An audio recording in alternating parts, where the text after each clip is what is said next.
pessoal, estamos aqui hoje novamente, retomando novamente a questão das últimas lives que fizemos, eu e o nosso amado irmão Josué.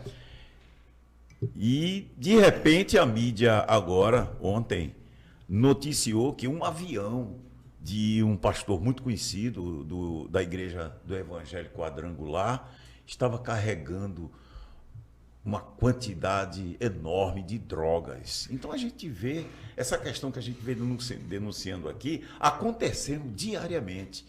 E aqui em Pernambuco, para surpresa nossa, que inclusive a gente falou na última live, um pastor ficou indignado com as denúncias que estamos fazendo aqui contra esse enriquecimento de coleta de dízimos e ofertas, veio chamar quem critica, no caso os youtubers, de youtubista. No caso, o nosso amado irmão Rafner, lá em Portugal, que agora está aqui na Bahia, bem pertinho da gente. Inclusive, um abraço para você, Rafner. Estamos aqui esperando a sua visita para você estar conosco aqui numa live. O convite já foi feito e esperamos você aqui, viu, Rafner? Então, pessoal, a questão desse pastor suscitou vários comentários, inclusive diretamente a mim, porque eu não tenho ligação com nenhuma igreja. Eu não sou atrelado nem submisso a nenhuma igreja, nenhum sistema religioso. O nosso espaço aqui é para fazer denúncia. E vamos continuar com essas denúncias. Doa em quem doer. Infelizmente, se caiu a carapuça na cabeça e a pessoa se incomodou, porque está fazendo errado.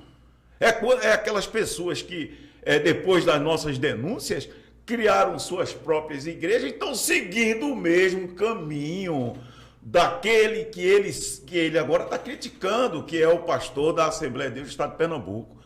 Então, se você está incomodado com as denúncias, porque você está agindo errado, meu irmão. Você está criando uma expectativa no povo, aquela culpa para que o pessoal contribua com dízimos e ofertas.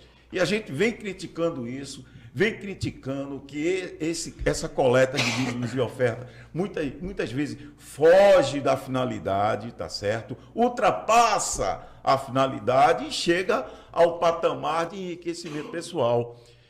E, Josué, a gente, diante disso, as pessoas continuam ainda fazendo esses depósitos, continuam ainda, Josué, apesar de tudo isso, enriquecendo os bolsos desses homens. A gente viu no teu canal agora recentemente, a pessoa quase implorando, pedindo dinheiro, quase implorando o secretário, o pastor Luiz Mário, quase implorando, pedindo, tão verdadeiros pedintes de dízimos e ofertas. E as pessoas têm dito assim, né? Rapaz, esse povo perdeu o senso de equilíbrio, né?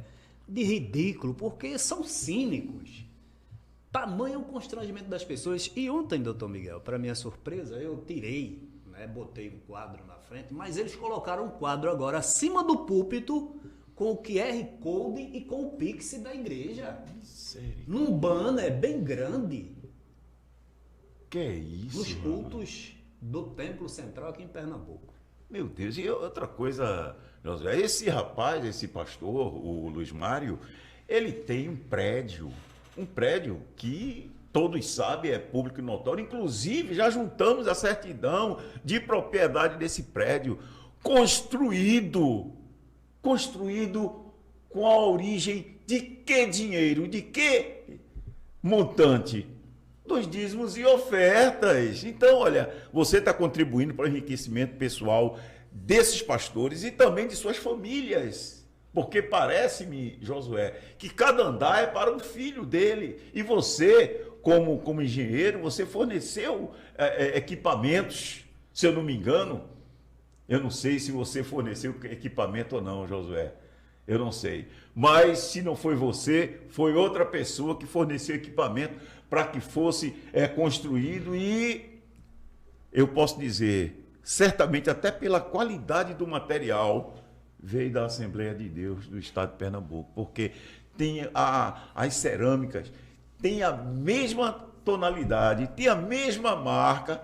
Fica difícil você não questionar isso, fica difícil você não criticar, fica difícil você compactuar com esse tipo de coisa, porque certamente esses pastores só têm esse enriquecimento por conta do pagamento de dízimos e ofertas. Se não houvesse essa contribuição massiva, não teria esse enriquecimento. E o próprio pastor presidente, José, a gente colocou aqui numa live, que ele próprio disse, o dízimo é voluntário, não é obrigatório. Se não é obrigatório, por que você está contribuindo com tanta ânsia, com tanta ganância? Passou a ser prioridade.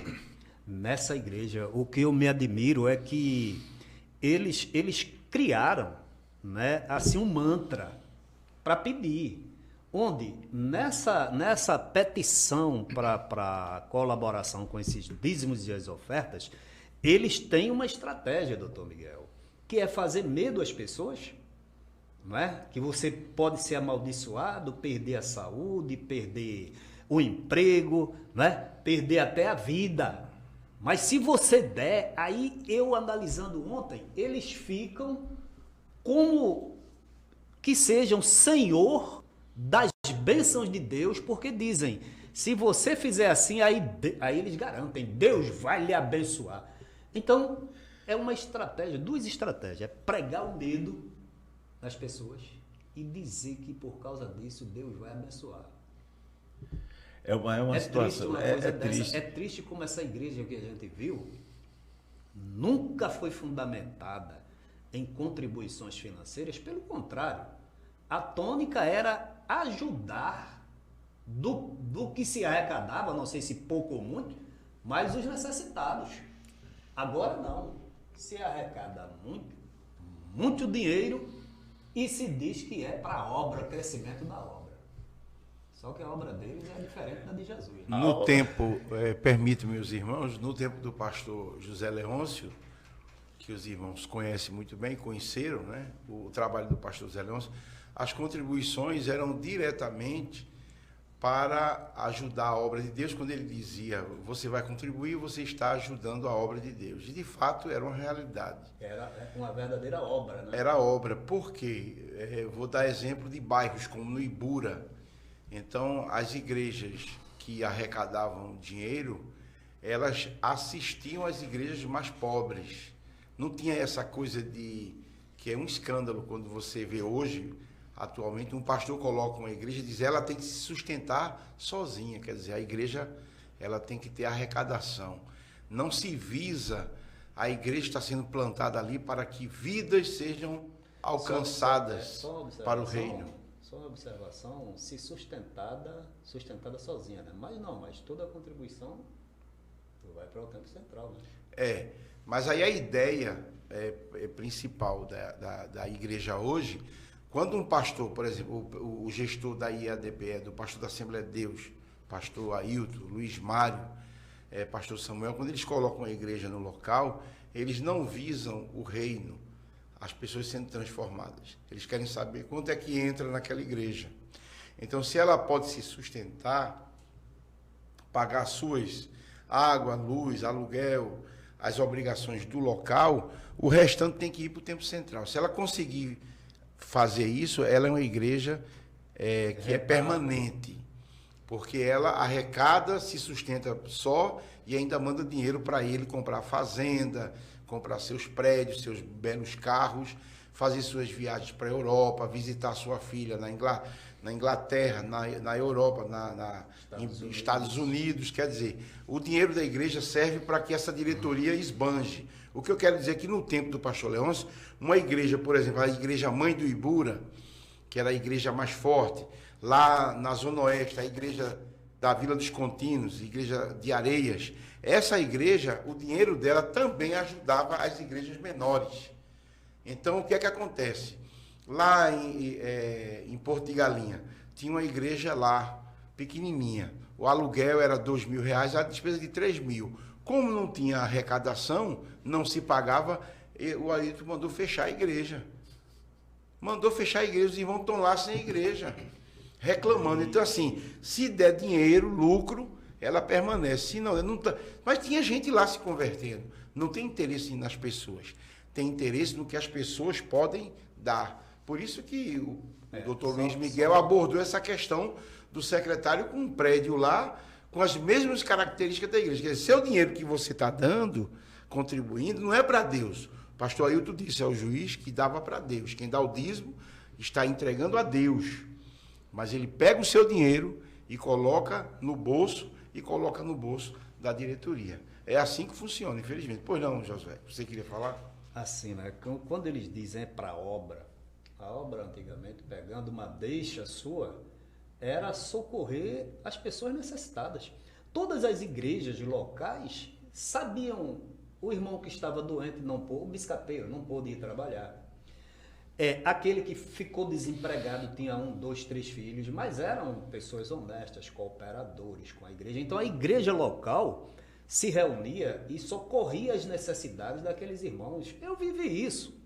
Mas hoje, as igrejas de bairro são proibidas de arrecadar ofertas, víveres, para socorrer as pessoas da comunidade evangélica. Então, quando eles dizem aí, pastor Emanuel, doutor Miguel, é para obra, aí se pergunta, o Eric esteve aqui e disse, olha, você quer servir a Deus? Quer fazer a obra de Deus? Socorra os necessitados. Então, é aquilo que a gente diz, a obra de Deus não é uma construção de um megatemplo, não é compra de mansões, não é. É socorrer o que eles não fazem mais. É muito a tradição da igreja, doutor Miguel, era arrecadava o dinheiro, tirava a oferta, se sabia que tinha um irmão ali precisando de ajuda, então se sugeria uma segunda oferta para socorrer de imediato. Ninguém precisava ir para o Templo Central, falar com a irmã Judite lá, passar 15 dias, 2 meses esperando uma cesta básica. Esse trabalho era feito no local com o presbítero, com o diácono de confiança da igreja, ele socorria de imediato. Quer dizer, a pessoa está com fome agora, doutor Miguel. Agora, irmão Josué, essa pessoa, naquele momento, em loco, era socorrida.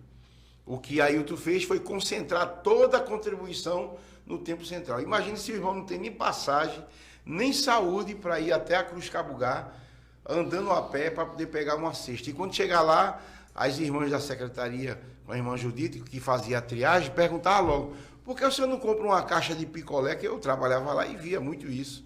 Por que não compra uma caixa de picolé e vai vender picolé no sinal? Vem aqui pedir dinheiro. Quer dizer, lá na congregação não era assim. Na congregação o presbítero, Daniel Pereira, Isaías Fortunato, Renato Afonso, irmão Romão, que trabalhou muito dirigindo para o pastor Ailton. O presbítero, irmão Romão, ele deve estar ouvindo essa live. Não é, irmão Romão? O senhor lembra? O senhor tirava a oferta na congregação de Barra do Caçote, Vila Aliança, e o senhor ali mesmo socorria os irmãos.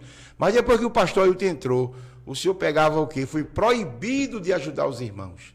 Agora o senhor dizia, tem que ir lá para o Templo Central. O irmão não vai. O irmão não tem passagem, não tem comida, ele vai para onde? Então a igreja, quando dizia a oferta é para a obra, não é atendido. E se for, não é atendido. Primeiro que os seguranças do Templo Central vê aquele irmão fraquinho, vai dizer lá, o que é que você quer aqui? Não tem, hoje tem atendimento. Pronto, aí a pessoa desistia.